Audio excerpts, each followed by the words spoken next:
días, semanas, que la reforma hacendaria, que la reforma energética tendrá que esperar su turno para ser discutida en el Congreso.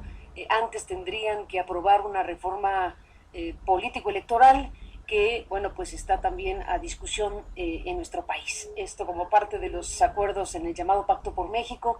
La dirigencia nacional del PAN y la dirigencia nacional del PRD han planteado cosas conjuntamente, por ejemplo, con la idea de crear un Instituto Nacional Electoral, un INE, algunos dicen un superife para simplificar el asunto y darle dimensión de lo que podría significar todo esto.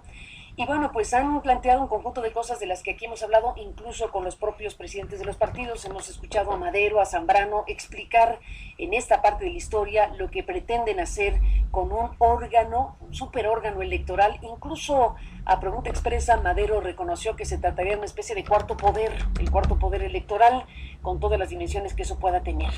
No se trata solamente de la organización de las propias elecciones, sino también se está planteando en términos jurisdiccionales un tribunal de justicia electoral que concentre, digamos, lo que corresponde también a esas tareas electorales. Hemos invitado a este estudio a José Goldenberg, un, como sabemos, importante experto en la materia, ex consejero presidente del IFE, académico de la UNAM, y que, bueno, pues ha planteado una mirada crítica acerca precisamente de esta propuesta. Y te agradezco, José, que estés aquí en este programa para conversar. Bienvenido. Buenos días, Carmen, el agradecido soy yo, me da mucho gusto estar aquí. Bueno, pues hemos escuchado esta propuesta, que es una de las varias que están a la mesa, desde luego, en materia político-electoral, pero me gustaría centrar la atención precisamente en ello, sobre todo por tu análisis del asunto y por tu llamado respecto a lo que significaría traer a México esto que para muchos sería una recentralización, digámoslo así, de las tareas electorales y lo que significaría. Cuéntame, José, ¿qué estás viendo en la materia? Sí, en efecto, desde el documento del Pacto por México, que signaron el gobierno de la República y las direcciones de los tres principales partidos políticos de México, aparecía esta iniciativa de ir hacia un Instituto Nacional Electoral que sustituyera a todos los órganos locales, y entiendo yo que sería el resultado de una transformación del IFE en INE. Y dos razones se han dado para ello. Una de carácter económico, que con eso se abarataría el costo de las elecciones, y otra, que esa es la que creo que vale la pena discutir, otra política, que es la que señala que lo que ha sucedido es que los institutos locales han sido succionados por los gobernadores y que han perdido o que nunca han tenido autonomía e independencia. O sea que no está lejano lo que todo el mundo ve. Pero que habría que tejer más fino. Primero, en relación a lo del dinero, yo no conozco ningún estudio que lo demuestre, pero habría que señalar lo siguiente.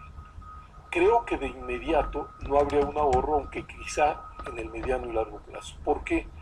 Porque hoy la estructura del Instituto Federal Electoral parte de lo que son las unidades federales. ¿Qué quiere decir esto? Que dado que elegimos 300 diputados federales, el Instituto Federal Electoral tiene 300 juntas distritales. Pero me pregunto, ¿estas juntas serían suficientes para organizar las elecciones locales?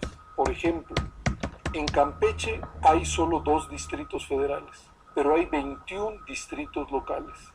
Quiere decir que el IFE en esa entidad tendría que multiplicar por casi 10 su estructura.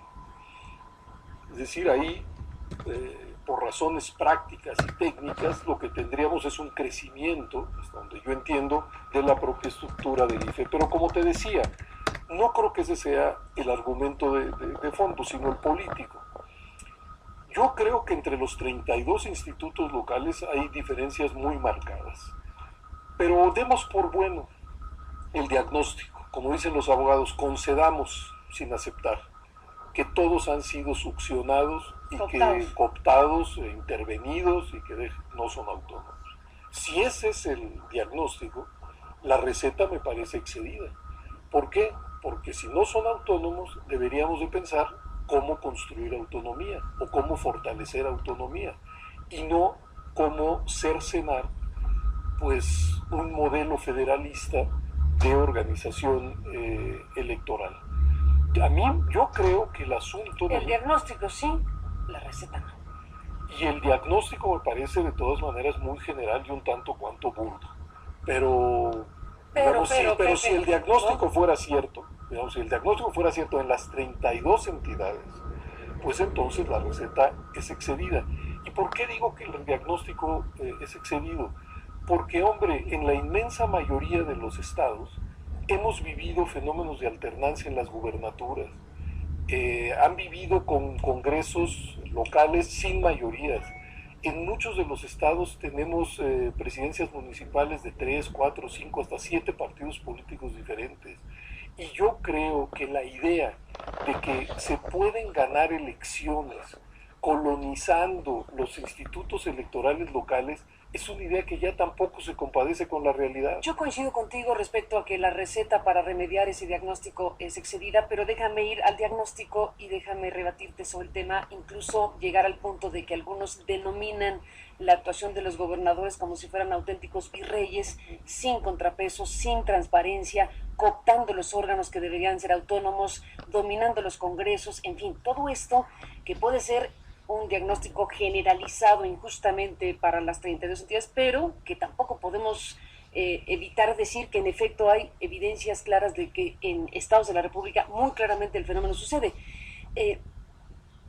Desde luego no me atreveré a decir quién sí, quién no, pero hay desde luego también testimonios, informaciones, evidencias de varios estados de la República donde claramente el gobernador domina la escena categóricamente sin contrapeso alguno. Bueno, si estamos en este diagnóstico donde a lo mejor unos más que menos o algunos resulten gobernadores impolutos, que no lo creo, estamos frente a algo que está colocado en la dimensión política más alta posible, que es la del Pacto por México, las iniciativas que vienen, el tema de la reforma hacendaria, la reforma energética y este mensaje que se manda de primero esto y luego lo demás. Eso coloca al gobierno de la República también una disposición sobre el tema distinta, me parece, en donde no sé si habrá espacio para discutir lo que tú estás planteando. Discutir en el Congreso, discutir en la política de este país. A ver, son dos cosas. Primero, la primera parte de tu intervención. Yo sí creo que en los estados de la República hay un resorte muy activado por parte de los gobernadores que intentan subordinar a todos y cada uno de los órganos que existen en su entidad. ¿Intentan o lo logran? Ahí voy. La pregunta es la siguiente. Hoy, en los estados de la República, a diferencia del pasado, estoy pensando hace 20, 25 años, hay un pluralismo actuante. Ya no hay una sola fuerza política. Y en muchos, incluso los congresos carecen de mayoría absoluta. La idea es cómo nos estamos imaginando al país dentro de 5, 10 o 15 años. Vamos a apostar al fortalecimiento del federalismo y a tratar de que las instituciones locales crezcan, se desarrollen, se implanten, o ante sus debilidades lo que vamos a hacer es suprimirlas. Para decirlo de otra manera, yo estoy seguro que las instituciones federales son superiores y en muchos terrenos a las instituciones locales. Pero esa reflexión no me lleva a la supresión de los organismos locales. Para decirlo de otra manera, es muy probable que el IFAI sea superior a los institutos de acceso a la información locales. Estoy absolutamente convencido que el Instituto Federal Electoral es más profesional, más independiente, más objetivo que muchos de los institutos locales. Pero eso nos debe llevar a la supresión de estos, y yo por eso insistiría, lo que tenemos que hacer es reforzar la autonomía de esos organismos. ¿Por qué? Porque seguimos siendo una república federal, pero en materia electoral, por algo más sensible, somos un mosaico muy desigual de realidades, y estoy convencido que los institutos electorales locales están más cerca de esas realidades que un instituto de carácter nacional. Pongo otro ejemplo. En Oaxaca se siguen eligiendo más de 400 ayuntamientos por la vía de los usos y costumbres. Eso también lo va a administrar ahora un Instituto Nacional Electoral. ¿No es mejor un instituto en Oaxaca, autónomo, cercano a esas realidades, que pueda administrarlos. Yo creo que la idea de 32 institutos locales y uno federal se deriva directamente de nuestra idea federalista, pero claro, si se cree que la idea federalista es simple y sencillamente una especie de distractor de lo que es sustantivo, pues entonces vamos a empezar a tomar un rumbo que a mí en lo particular no me gusta demasiado. Pero iría a la segunda parte de lo que señalas. Mi información es la que está en la prensa. Y en efecto lo que parece es que el PAN y el PRD pusieron como una aduana para llegar a la reforma energética y a la reforma fiscal el desahogo de este tema. Y me da la impresión que el gobierno federal pues lo ha aceptado. De tal suerte que es muy probable que en los próximos días pues amanezcamos con ya la iniciativa, con la iniciativa en el Congreso. Si es así, de todas maneras vale la pena pensar en que hay muchos diseños de INE. Y hay dos temas que a mí me gustaría subrayar y que he venido comentando a lo largo del tiempo. Yo creo que a las autoridades electorales de carácter administrativo, el IFE, para que se entienda más claramente, se le ha venido multiplicando el número de funciones que tiene. Y una de las que más me preocupa es que cada vez más al IFE se le convierte en un juez. Y el IFE no es un juez, es una institución que está diseñada para organizar las elecciones. Pero la paradoja mayor es que la propia legislación creó una institución para desahogar todo el contencioso electoral, que es el Tribunal Electoral del Poder Judicial de la Federación. Entonces yo digo, ¿por qué no que el Instituto Federal Electoral básicamente siga organizando las elecciones y todos los litigios vayan directamente a las salas regionales del tribunal y ahí se resuelvan? Que al final siempre llegan ahí. Que al final además siempre llegan a la sala superior del tribunal. Esto haría no solamente más racional, sino que creo fortalecería al IFE y llevaría los conflictos pues, donde deben de estar, es decir, a los tribunales, porque en el Consejo General del IFE ni hay magistrados, ¿no?, sino consejeros. Están acompañados ahí de los partidos políticos que hacen que el Consejo sea más una tribuna de discusión política que otra cosa, mientras en el tribunal no están los partidos. Yo creo que ese sería, digamos, sea que quede el IFE y los 32 institutos locales, o sea que se cree un instituto nacional, yo creo que eso ayudaría a fortalecer nuestro sistema electoral. Y otro asunto. Desde siempre la legislación establece que las etapas y los actos del proceso electoral son definitivos, deben ser definitivos. Y yo creo que esta idea se ha venido reblandeciendo con el tiempo. Si lográramos que esta reforma se estableciera con claridad que las etapas y los actos son definitivos, también tendríamos un mejor proceso electoral. ¿A qué me refiero? Hay un eslabón, por ejemplo, el del padrón electoral, que lo ilustra muy bien. El padrón electoral tiene que ser dictaminado por un consejo técnico, tiene que pasar por el Consejo General. Los partidos políticos lo revisan en 332 comisiones de vigilancia, una nacional, 32 estatales, 300 distritales. Una vez que lo apruebe el Consejo General, todavía puede ser impugnado ante el tribunal. Pero una vez que el tribunal falla, el padrón es definitivo.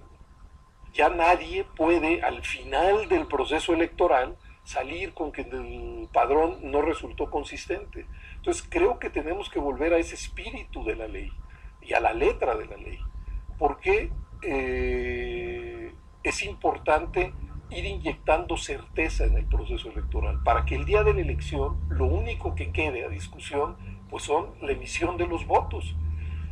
Creo que con esas dos digamos, reformas, una más bien es un subrayado, es la segunda, y la otra sí sería una reforma, creo que tendríamos un mejor sistema electoral. José Goldenberg, déjame hacer una pausa y regreso con dos fragmentos de lo que nos han dicho, de lo que han dicho el presidente del PAN y el presidente del PRD, precisamente sobre esta idea de crear un Instituto Nacional Electoral y todo lo que ello implica. Después de la pausa regresamos con José Goldenberg.